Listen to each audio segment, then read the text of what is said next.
এখন আপনাদের সামনে আমাদের বৈঠক সম্পর্কে ব্রিফ করছেন ইসলামী আন্দোলন বাংলাদেশের সম্মানিত প্রেসিডিয়াম সদস্য জননেতা অধ্যাপক আশরাফ আলী আকন।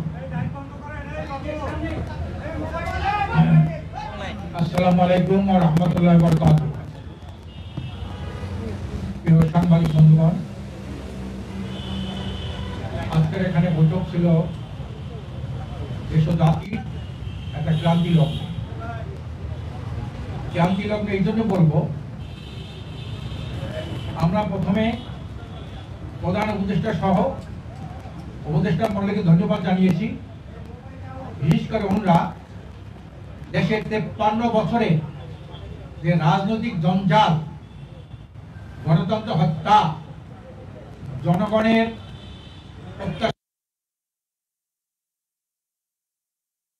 ঐক্যমত্য কমিশনে এই জুলাই সনদের ভূমিকায় ওনারা এনেছেন।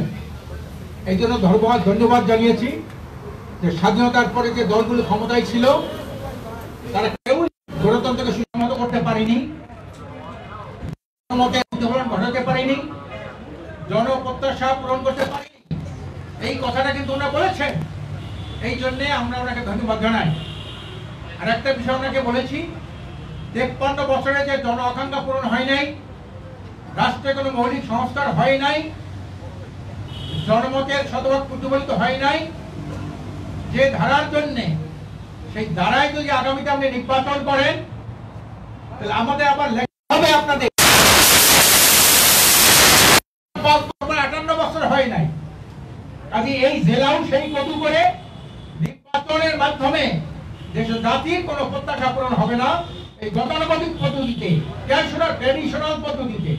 এই জন্য আমরা বলেছি এদের অধিকাংশ দল, আমরা 31টি দল ছিলাম বৈঠকগুলোতে, সেখানে 26টি দল তারা পিএলের পক্ষে মত দিয়েছে এবং সেই দলগুলোর মধ্যে তারা প্রফেসর ডক্টর ইউনূস সাহেবকে খোলাখুলিভাবে বলেছেন যে একমাত্র দেশে এই যে দুর্নীতি, সন্ত্রাস, মাদক, বদ এগুলো থেকে এবং ভোট ডাকাতি, ভোট চুরি, বাস্তু ছিনতাই, দিনের পর রাতে হওয়া, তারপরে এককভাবে নির্বাচন করা, দামি প্রার্থী দেওয়া, এটার জন্য প্রয়োজন পিআর পদ্ধতি নির্বাচন। আপনারা সবাই জানেন, বারবার বলেছি, আমিও বলেছি, আপনারাও জানেন যে 91 দেশে কি পিআর পদ্ধতি আছে। এই পিআর পদ্ধতি হলো একটা সুষ্ঠু জনমতের প্রতিফলনের একটা সুষ্ঠু একটা পদ্ধতি। পিআর আমরা পরিষ্কার করেছি, আপনি এই জিনিসটা বিবেচনা করেন। যদি পিআর পদ্ধতি আগামীতে নির্বাচন না দেন তাহলে এইটার উপর একটা আপনার রেফারেন্ডাম দেন, একটা গণভোটের ব্যবস্থা করেন। এর আগে দেশে অনেকবার গণভোট হয়েছে, গণভোট হয়েছে, গণভোট হয়েছে, কিন্তু 53 বছরের জঞ্জাল নিরসন করার জন্য সারা দুনিয়ার তথ্য জরিপ নিয়ে আমরা যে প্রস্তাবটা দিয়েছি, অধিকাংশ রাজনৈতিক দল যে প্রস্তাবটা দিয়েছে পিআর পদ্ধতি এইটা বাস্তবায়নের জন্য আমরা একটা গণভোটের ব্যবস্থা করেন। ওনারা ভোট রেখেছেন, ওনারা বলেছেন বিষয়গুলো চিন্তা ভাবনা ওনারা করবেন, আবারও বৈঠক হবে। আর একটা কথা বলেছি, সমস্ত আইন শৃঙ্খলা সম্পূর্ণ ব্যর্থ হয়ে পড়েছে, সব আপনার ভেঙে পড়েছে। কোথাও কোনো আইন শৃঙ্খলা রক্ষাকারী বাহিনী নাই। আজকে সিরাজ বিশ্ববিদ্যালয়ে যে ঘটনা ঘটছে, এত কিছু মারামারির পরে দুইজন প্রফেসর কান্দাকারি করছে ফেসবুকে, তারপরে সে পুলিশ আসে নাই, আর্মি আসে নাই। তারপরে এই যে ভিক্ষুকের যে ঘটনা ঘটলো, কতবার নৃশংস নির্মম, এইভাবে যে সন্ত্রাস চলছে, এই সন্ত্রাস এখনই তো বন্ধ করতে পারে না। আর 30 যখন নির্বাচন হবে তখন কিভাবে এই বাস্তব ছিনতাই রোধ করবে, জালপোট বন্ধ করবে, সিলকাটা বন্ধ করবে, এইটা আমরা পরিষ্কার বলছি। এইটা এখনো আমাদের আস্থা এইটার উপর আসে নাই। আপনি আমাদের আশ্বস্ত করবেন কিভাবে একটা সুষ্ঠু সঠিক নির্বাচন। এরপর এটা বলছি লেভেল প্লেইং ফিল্ড। এখন ওনারা কোন কোন দলকে প্রধান্য দিয়ে কথা বলে, আমরা বলেছি যে না, এদেশে ভোট হইল পরিবর্তনশীল, ভোট কিন্তু পরিবর্তনশীল। মুসলিম লীগের ভোট ভোট পরিবর্তন হয়ে গেছে যুক্ত ভোটের ভোট পরিবর্তন হয়ে গেছে আওয়ামী লীগের ভোট পরিবর্তন হয়ে গেছে বিএনপির ভোট পরিবর্তন হয়ে গেছে জাতীয় পার্টিতে, আবার এসে বিএনপিতে, আবার আসে আওয়ামী লীগে। এইভাবে কিন্তু ভোট পরিবর্তনশীল। কিন্তু কেউ আপনি বলতে পারেন না অমুক দল বড় দল, অমুক দল এত ভোট আছে, এই চিন্তা আপনারা করবেন না। আপনারা বিভাজন সৃষ্টি করবেন না। সুন্দর সঠিক একটা ইলেকশন করবেন, আর সেই ইলেকশনটা ফেয়ার পদ্ধতির মাধ্যমে হতে হবে। এবং এর আগে সংস্কার চাই এবং বিচার চাই।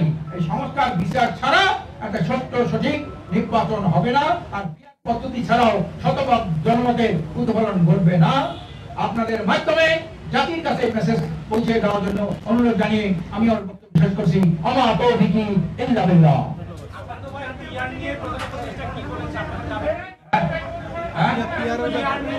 পিআরের ব্যাপারে উনি নোট করেছেন, নিজ হাতে নোট করেছেন। আসার সময় বলছেন উনি এই বিষয়টা বিবেচনা করবেন। আগামীতে আবার বৈঠক হবে, বৈঠকে আরো আলোচনা হবে। দেখছেন নির্বাচনটা কিন্তু সুষ্ঠু সঠিক হবে, পদ্ধতি হবে, এবং সঠিক নির্বাচন যদি না হয় একটা শক্তি অপশক্তি ওনার বিরুদ্ধে ষড়যন্ত্র করতেছে, সেটা বলার জন্য উনি ডাকছেন।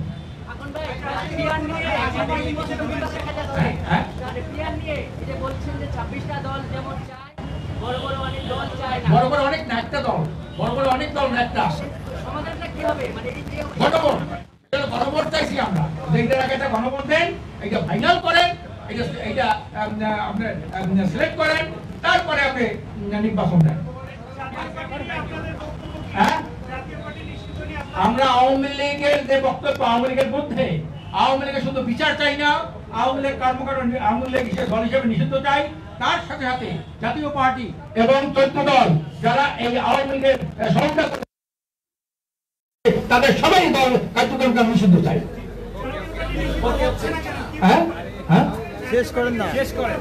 আরে ভাই, যারা আওয়ামী লীগকে নিষিদ্ধ করার ব্যাপারে ভূমিকা রেখেছে, তারা চুপ্পু সাহেবের পদত্যাগকে বিরোধিতা করেছে, তারাই কিন্তু জাতীয় পার্টিকে কালকে পত্রিকা দেখেছেন।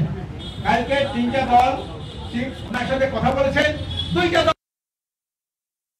চায় না, তারা চায় না, পত্রিকা দেখেছেন আপনারা। Okay, thank you, thank you, thank you.